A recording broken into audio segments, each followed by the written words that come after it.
Аяру 9 В сынып оқушысымын. Осы жылы 9 сыныпты бітіріп, негізгі мектепті аяқтаймын. Мен білімге құштар, озат оқушымын. Және алғыр, озық ойлы, ізденімпаз болып өсуіме мектептегі және отбасымдағы тәлім-тәрбие мен өнеге әсер еткені анық. Және отбасымызда әпкелерім білімді, білікті ұстаздар. Солардың жолдарын қуып, мен де болашақта математика пәнінің мұғалімі болғанды армандаймын. Арман әр адамның өмір жолын қалыптасуына көмектесетін ерекше күш. Арман тек құр қиялдан тұрмауы тиіс. Себебі ешнәрсе жасамай, жүзің нұрланып, қиялмен талай жерге бара аласың. Ал оған деген талпыныс болмаса, бәрі бекершілік. Жас кезінен бастап, жалқаулыққа бой алдырмай, жүрегіңді ғана.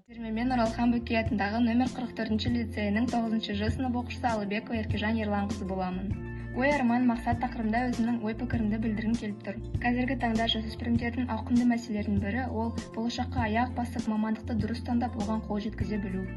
Бұл жағдайда мамандықты дұрыс таңдаудың бір тәсілі ол өзге адамдардың қалауына бағынбай, өзіне ұнайтын іс-әрекетпен айналысу. Сонымен қатар бұл істің шебері болу үшін оған қарай талпынып, тырысып, бар күшіңді дұрыс қолдана білу керек. Тек сонда ғана біз мамандық таңдаудан қателеспей, болашағымызды ашық жарқын ете аламыз.